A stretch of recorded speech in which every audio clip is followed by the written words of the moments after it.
In this list, we'll go over all the best cards in the game that can flip other cards face down. And at number 10, we have TSUKUYOMI. This is a spirit monster who has the effect that when it's summoned, you can target one face-up monster on the field and then flip it face down. And back in the day when flip effect monsters were considered good, TSUKUYOMI was actually on the ban list for a long time because it could both reset your flip effect monsters or be used offensively to flip your opponent's monsters face down in order to attack over them, as most monsters have much lower defense than their attack, which is why some flip face down cards have historically been pretty good. But seeing as TSUKUYOMI is a spirit monster, it can't be special summoned and it returns to your hand during the end phase of the turn it's summoned. So it's kind of hard to use it in a normal average meta deck, but it was this fact that kind of made it good back in the day because it meant you could use its effect every turn by returning itself to its hand in order to keep resetting your flip effect monsters. But nowadays, Link monsters can't even go face down, so it can't interact with the most used type of boss monster. But that's not really why this card isn't very good anymore, as a lot of the other cards in this list still see play despite that fact as well. It's just kind of slow, and flip effect monsters aren't used anywhere near as much as they used to be, so it really takes this list for its historical reasons, as this was the flip face down monster in the game for a long time. And at number 9, we have GHOSTRICK JACKFROST. This card has the effect to block one of your opponent's attack, flip that monster face down, and then special summon this card from your hand. So it kind of works like a battle fader, in that it was a hand trap that could stop attacks and then special summon itself so it could be used for extra deck plays or tribute summons. And it has a bonus effect of also flipping a monster face down when it stops the attack. So it was actually pretty useful and saw play outside of GHOSTRICK decks, and was probably the only GHOSTRICK main deck monster that's seen regular play outside of GHOSTRICK decks, because its hand trap effect was pretty useful. If you use its effect on one of your opponent's annoying monsters, it could make them much easier for you to destroy during your next turn, as it can also flip down potential floodgates, who wouldn't be able to flip themselves back face up since they had already declared an attack, as there's a little known ruling where monsters who have declared an attack cannot change their battle positions for the rest of the turn, even if they already had the ability to do so before they declared an attack. So JACKFROST occasionally saw play in Monarch decks, as those decks love cards that can special summon themselves from the hand, and could protect them from being wiped out during their opponent's turns, as most of them couldn't play protection spell or trap cards because they ran Treeborn Frog. Although it's kind of fallen out of favor since Battle Fader can kind of take its place, and since Link monsters can't be flipped face down, so it rarely sees play, but it is a good card that flips monsters face down. And at number 8, we have W Nebula Meteorite. This card is like a surprisingly really good piece of support in a pretty mediocre deck, as what it does is change all face-down monsters in the field into face-up defense position, and then during the end phase, it will change all face-up light, reptile-type monsters you control face down. Then you get to draw one card for each monster you flip face down with this effect. Then you get to special summon a level 7 or higher light reptile-type monster from your deck. So if you had 2 worm monsters on the field, as they're all light reptile-type monsters, they could be flipped face up to activate their flip effects with this card's first effect. Then it would flip them back face down during the end phase and allow you to draw 2 cards. Then you could special summon Worm King from your deck.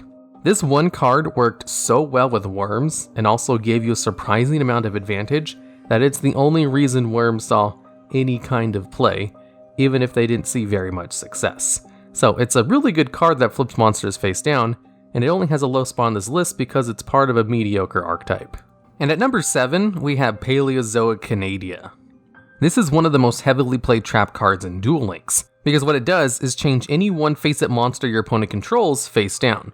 And since it's a trap card, you can use this on your opponent's monsters to disrupt plays, as monsters can't declare an attack or be used as synchro materials.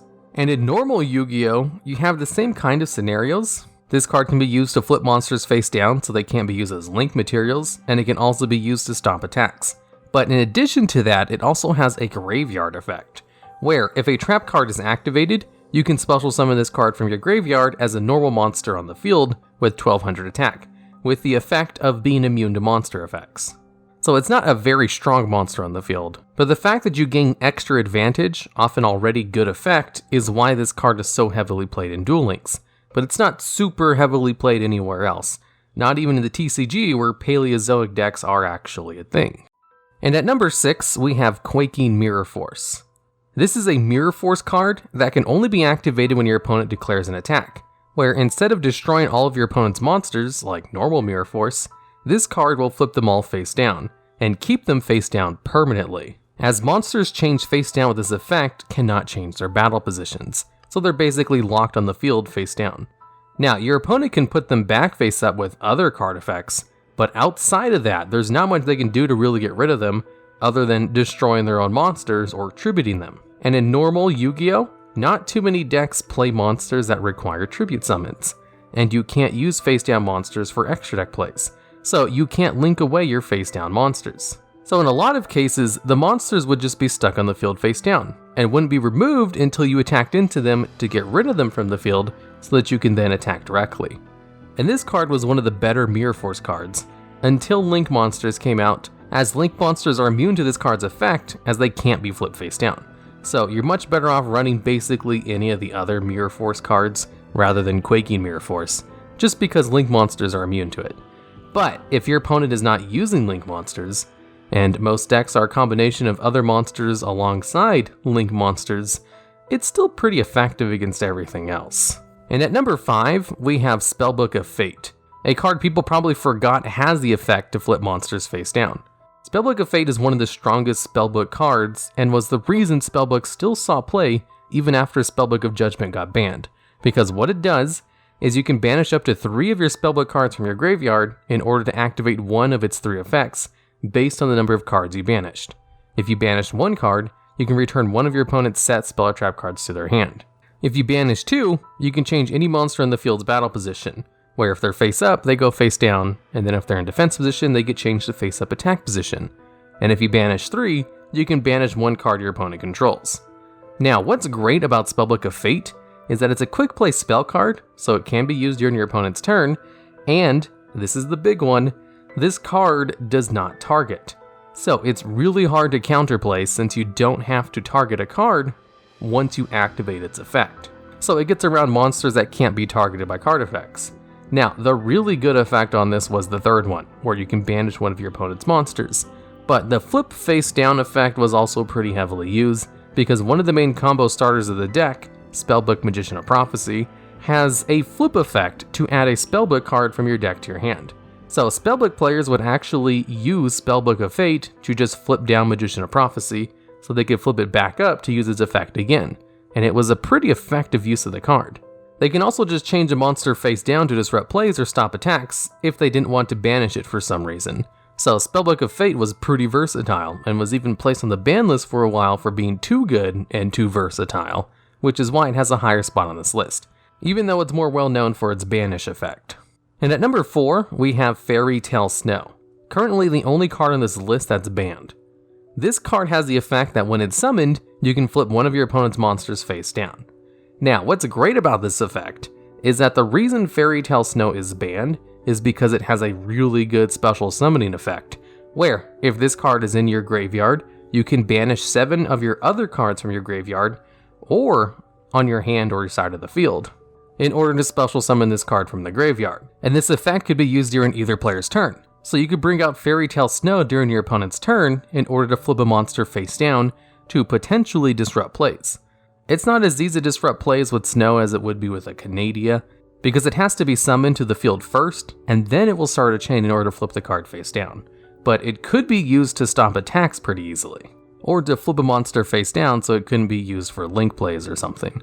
Now, the reason this card is banned is because of its summoning effect, and the fact that its banishing of 7 cards from the graveyard could be used to generate a whole bunch of advantage in Thunder Dragon decks, and the fact that the card itself is also just really good in a whole bunch of other decks for being able to bring itself out of the graveyard really easily, and as many times per turn as you want, as it doesn't have any once per turns on any of its effects.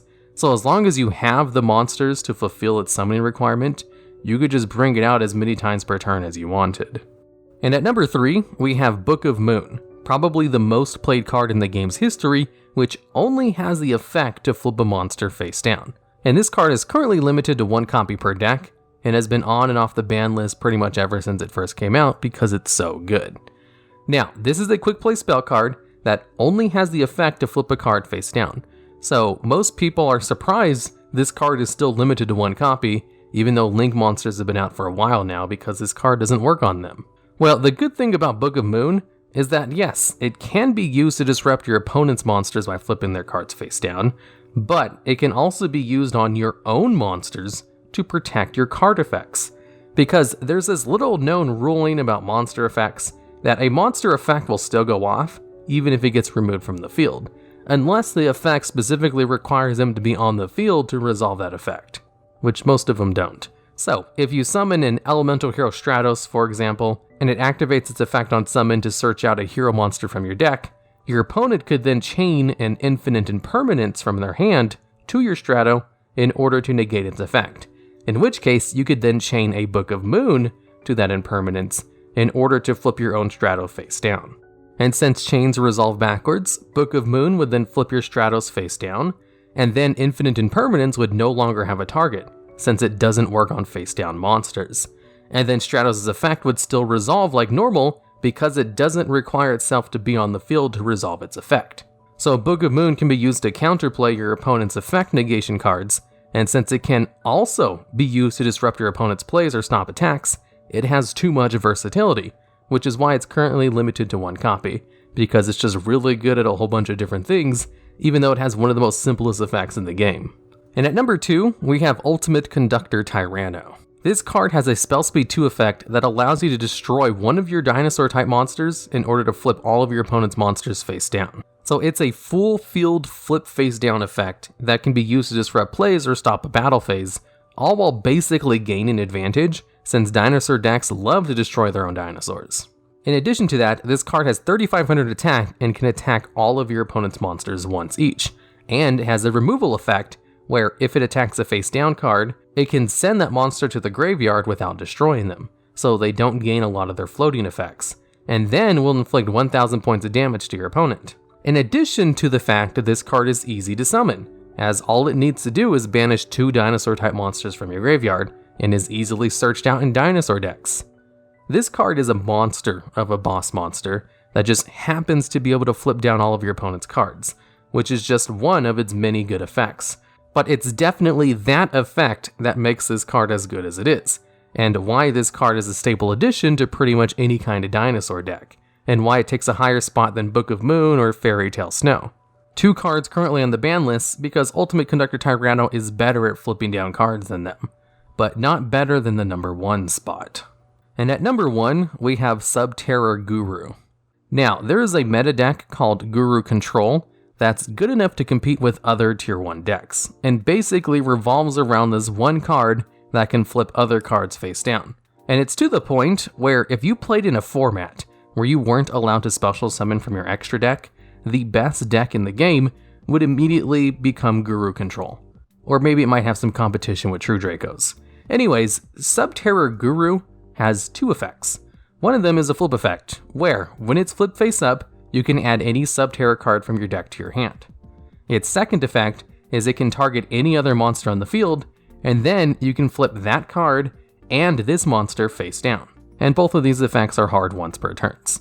So, if you target one of your opponent's monsters, you can flip that card face down, and also Guru, so you can use its flip effect again. However, if you control another Subterror card, this effect becomes a quick effect, which means you can use it during your opponent's turn in order to disrupt plays. So, since this card likes to be face down, you're basically gaining advantage off of also flipping down your opponent's monsters. But also, Subterrors have cards like Subterror Behemoth, who can special summon itself from your hand and has a flip effect to banish one of your opponent's monsters. Now, Guru does have pretty low stats, so it seems strange that an entire deck revolves around this one card.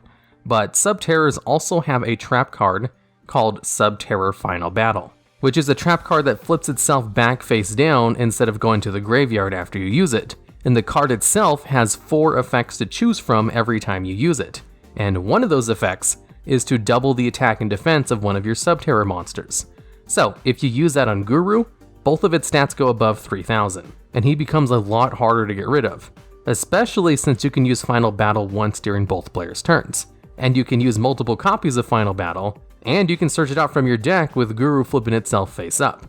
Final Battle can also be used to flip your Subterror monsters face up whenever you want, which can be used to get Guru back face up so you can use his effect to flip a card face down, or it can be used on Behemoth to banish one of your opponent's monsters during their turn in order to disrupt plays, in which case Guru can then flip Behemoth back face down with its effect during your opponent's turn. Final Battle can also flip Subterror cards back face down, and it can also prevent their effects from being negated for the rest of the turn, as Subterrors also have a hand trap that allows them to basically negate one of any effect and flip one of their Subterror monsters back face down, which can just be used on Guru to reset its effect for the next turn, while also negating whatever you want from your opponent. And if your opponent tries to stop your hand trap, you can just use your Final Battle to stop whatever your opponent is using to try to stop you. In addition to that, Guru decks usually play a whole bunch of floodgates as well, but basically everything revolves around Guru and his ability to flip cards face down, and they do a really good job at that. So Subterror Guru kind of has to take a #1 spot on this list,